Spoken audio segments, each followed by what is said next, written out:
Hello, everyone. Welcome to this special election edition of News Now. I'm Roger Colton. Between now and Election Day on April 6th, Franklin Tucker and I will be interviewing candidates in townwide elections. Today, Franklin and I welcome Stephen Fiore, who is a candidate for the Belmont Board of Health.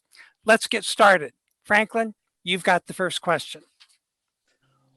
Well, I think the obvious question, Mr. Fiore, is for the past year, the Board of Health, along with the Health Department, has been the center of attention, let's say, for so much in town because of COVID-19. Tell me a little bit about how the board changed just in its viewpoints of health and safety in the past year, just by saying let's go back to the mid-March of last year and how the Board of Health has changed and how you helped make that change.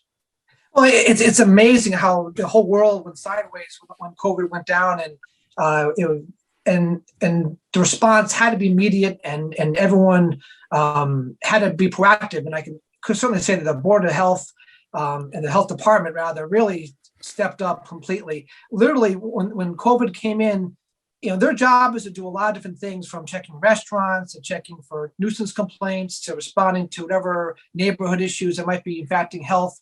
And 90% of the efforts and time of the Board of Health, rather the Health Department, was focused and is focusing on COVID relief, whether it's from advising about people who want to know about best practices on the ever-changing guidelines from the CDC to our businesses and the guidelines of 6 feet and the schools and safely back to school. And the Board of Health cannot dictate, but they can advise and educate, and that's what they do really well.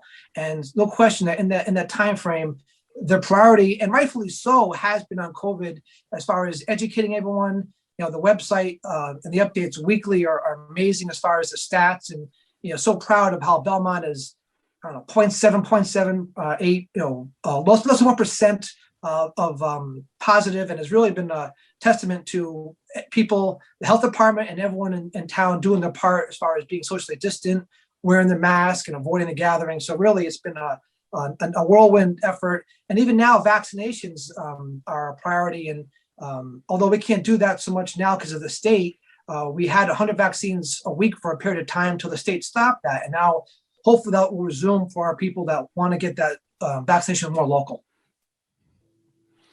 Stephen, in November of 2020, the American Public Health Association declared structural racism to be a public health issue. Do you agree with that characterization? And if not, why not? And if so, what role does the Belmont Board of Health play in addressing structural racism in Belmont? I can honestly say I have not been privy to structural racism as a term. Maybe if you could define that for me, I can have a better response to know how that fits into the Board of Health and how we may have responded to it. I would define structural racism, and there's probably a technical definition to structural racism, but racism that includes both implicit and explicit biases in the delivery of public services and in society as a whole. There's no question that in recent years and forever, we always are dealing with biases and equity in everyday life, and certainly in healthcare is no exception. The Board of Health certainly prides itself as its mission to focus on health and safety of all Belmont residents, visitors, and businesses. And certainly that is something that in my 3 years on the board is no doubt they've been on top of things. The services that they provide, again, cover everyone. And as far as the gambit, as far as they're involved in the youth commission from the very young level up into helping out and collaborating with the seniors and the Council on Aging, whether it's a matter of services through our joint social worker, Janet, whether it's on employment for those who are 55 plus looking to get new jobs or learn new education, or our veterans with Bob Upton involving those group of our veterans that help that are need guidance, support. Bob's unbelievable, and certainly with COVID, has been the priority for the past year. And I know, in working with again with our seniors, as rightfully so, our most vulnerable, they had been Board of Health worked well with trying to get the initial first responders, initial seniors get vaccinated. They recently were able to get some extra with their collaboration with Arlington and Lexington, get some additional vaccines for the homebound individuals that weren't able to travel. So they definitely make it a priority, as it should, for health and welfare for everyone. Let me continue. Let me ask the next question. Some folks say that if public health officials are doing their jobs correctly, they are invisible. Do you agree with that characterization? And if not, what would you propose to do to elevate the public awareness of the Belmont Board of Health? That's a great question. And it's funny, when talking to Wes and other members of the department and the Board of Health in meetings past, pre-COVID, it certainly seems like the Board of Health was sort of the behind the scenes department that was keeping things flowing as far as inspections for our restaurants and responding to what's a hot topic in the past. Certainly when the rats were in season, the health department kind of comes into focus. So certainly it ebbs and flows with the priorities of the day. But I certainly think that in response to this past year, there's been some of a spotlight and appropriately so, and hopefully a favorable light, because the Board of Health really has, and the department rather, has risen to the occasion and it really has been the go-to board for the town.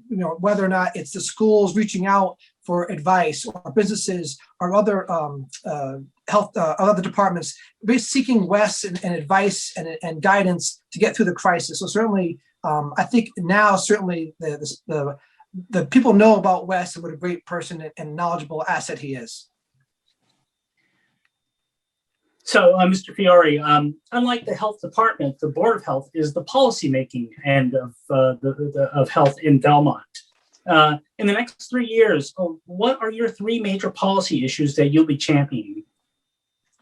Well, certainly in the immediate time frame, we're not, COVID's not going away anytime soon. There's so much to deal with as far as getting everyone aware, helping them be aware of how vaccinating is going to be. For those that choose to do so, we want to help make sure they're able to get steer in the right direction.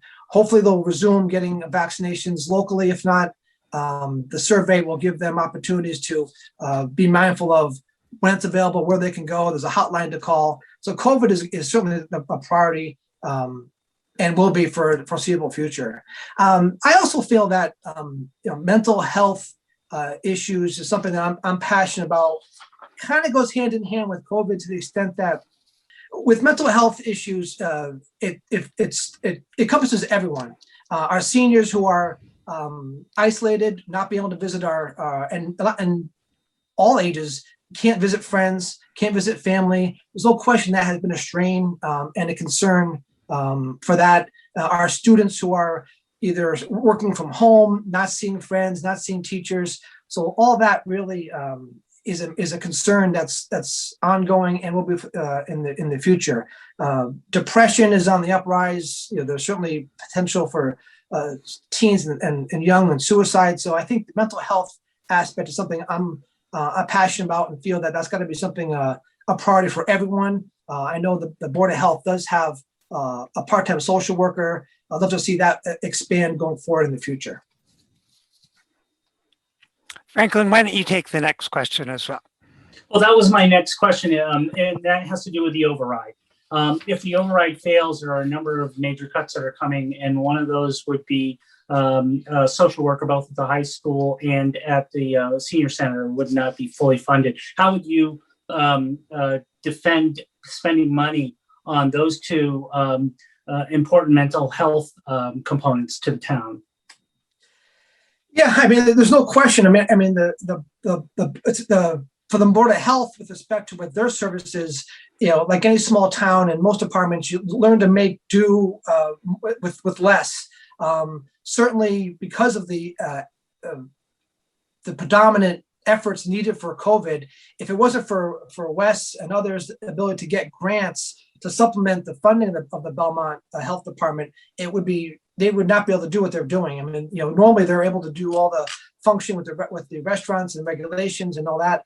And because COVID has been predominant, they've had grants to get people to do contract tracing and help other individuals. With respect to mental health, again, we do share. Again, it's always about budgeting and collaborating with other departments. We do share a social worker with the Council on Aging.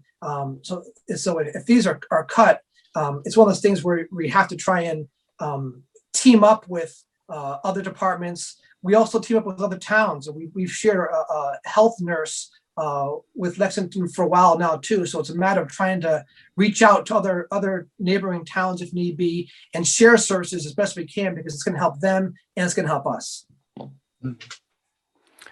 That's great.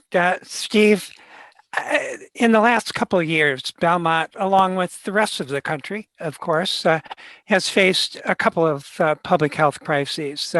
I'm thinking of the opioid crises and COVID-19. Can you briefly discuss what the Board of Health could have done or should be doing to predict the next crisis?